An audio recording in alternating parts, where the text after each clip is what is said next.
So to predict something that's obvious, let's predict that the population of the earth will go up. After all, it's been going up ever since the beginning of human history, as far as we know. In fact, the only century that we know of in which the human population dropped all over the world was in the 14th century as a result of the depredations of the Black Death, during which 1/3 of the entire human race was killed off in the space of maybe 25 years.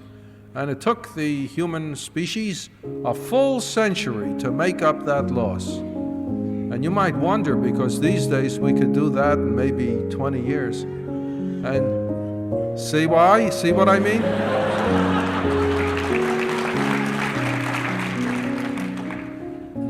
And you may wonder why it took them that long in the old days, and think that perhaps they didn't know the secret. Well, I have every reason to believe they knew the secret and worked away at it as assiduously as honest people do today. What happened was that although many children were born, many children died. The death rate was high in those days, and the rate of increase was low. Since then, we have managed to improve matters, and that reminds me of how difficult it is to know a dangerous scientific discovery when you hear one. I mean, everybody is against all kinds of technological advances that seem dangerous. Large automobiles, gas-guzzling monsters, nuclear fission plants, these aluminum beer cans, all sorts of things people scorn. Is there anything they like? Yes, cancer research they like. Research into all kinds of diseases, that's good. They say, why are we busy going off into space? Why don't we spend our time trying to cure cancer? That's because most people don't expect to go into space, but most people expect to run the risk of cancer. But if you stop and ask yourself, what is the most dangerous discovery that was ever made? The answer was the germ theory of disease, which came out in the 1860s. Because as the result of actually learning what caused infectious disease, we gradually learned how to take measures that minimized infectious disease, helped cure it if it was caught, and eventually, through the conquest of infectious disease, we doubled the lifespan of the human being from an average of perhaps 35 to an average in the more, quote, advanced, unquote, nations of perhaps 70. So that every one of us lives twice as long as he would have lived if he had lived, say, 120 years ago. Which is nice. Most people don't object to that. But it does leave us with a population explosion. Because, as a matter of fact, what governs the Earth's population is the birth rate and the death rate. If the birth rate is higher than the death rate, the population goes up. Or, if you want to look at it another way, if the death rate is lower than the birth rate, the population goes up. And vice versa. If the birth rate is lower than the death rate, or the death rate is higher than the birth rate, have I got it all straight? Doesn't matter. It's a college audience. I say what I please, and you sort it out because you know what I mean. Now, right now the birth rate is right now the population is going up faster and faster, and at the present moment, I think it stands at something like 1.6% per year. About 5 years ago, it was almost 2% per year. It's been going down slightly because they say the birth rate in China has fallen.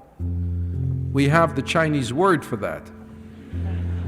I don't know how they've managed it. I think by moral suasion. They send around the cadres from house to house, and they spend time talking to the young wives, and they spend so much time talking she doesn't have time to raise the birth rate. But even so, at 1.6%, that's 72 million people each year, additional. And 72 million is about the population of Bangladesh almost, so that it's as though we've got a new Bangladesh on Earth every year. And we haven't yet arranged to take care of the original Bangladesh. Question is, what are we going to do about it? And we've got to go back to that birth rate, death rate business. There are only two ways of handling an expanding population if you think that it's dangerous, and if you want to establish population stability or even reduce the population to a reasonable level. There are only two ways to do it. You can either raise the death rate until it's higher than the birth rate, or you can lower the birth rate until it's lower than the death rate. Fortunately, those are the only two ways. If there were 50 ways, every way would have its adherents and it'd be a very big mess. As it is, we just count how many people favor raising the death rate, how many people favor lowering the birth rate. Of course, there might be some people who say, I don't want to do anything, just let things go. And the beauty of it is that will raise the death rate, which is the advantage of raising the death rate. You don't have to do anything. No hard decisions, no political difficulties, no sacrifices. Just go on, do exactly what you've been doing. Population will go up, the death rate will also go up eventually, and bring the population down. Only trouble is, that's what we call catastrophe, because the methods for raising the death rate are also limited. You can do it by violence, such as war or terrorism or civil strife, doesn't matter. Kill off people in anger, or by disease, or by famine. There's your choice. All through history, all through the history of life, whenever a species has increased its numbers to the point where it outstripped its food supply, it has always redressed its numbers by an increase in death rate. It's nature's way.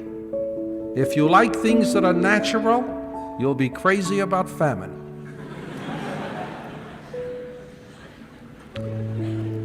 However, human beings are the only species that ever existed on Earth who are capable of foreseeing the future, if perhaps not in detail, then in broad brushstrokes. Show a human being a situation in which the population is going up and the food supply is going down, and by dint of considerable hard thought, it will eventually occur to him that this will end in famine. And it may be that he doesn't like famine because he suspects that it may not strike other people only. In which case, he may decide to do something about it, which is to increase the food supply or decrease the population.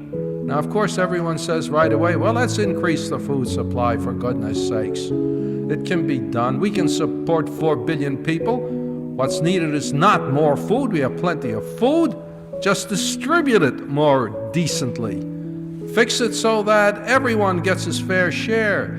Fix it so that governments are sane and don't do things that are stupid. Fix it that people are honest and unselfish and share with each other. Fix it that the economic system is honest and trade is efficient and everybody works decently, and if pigs had wings, they would fly.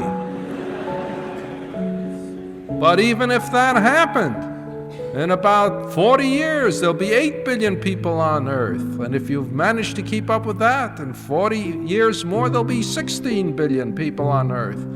And in a little while, 250 years to be exact, the total number of population on Earth will be such that the average density will be 100,000 per square mile. Now, 100,000 per square mile is something that's easily described for those of you who have ever been in Manhattan at lunch hour. That's it. I'm there every lunch hour. I know exactly what it looks like. People all over the streets, wall to wall, with lots more hidden in the skyscrapers. And in 250, beg your pardon, is it 250 years? No, it's 450, I wouldn't lie to you. In 450 years at the present rate, the population density the world over will be 100,000 per square inch. Not only in nice places like the Berkshires, but in Greenland, Antarctica, the Himalayan mountains, the Sahara Desert, and if you'll throw planks across the Pacific and Atlantic Ocean on them too. And you have the feeling that you're going to have one world-girdling skyscraper, partially apartment houses, partially factories, partially partially all kinds of things, schools, colleges, and the entire ocean taken out of its bed and placed on the roof of the globe girdling and growing algae or something like that, because all those people will have to be fed, and the only way they can be fed is to allow no waste whatever. Item one, no competition, so that you can't feed other creatures too, as well as human beings.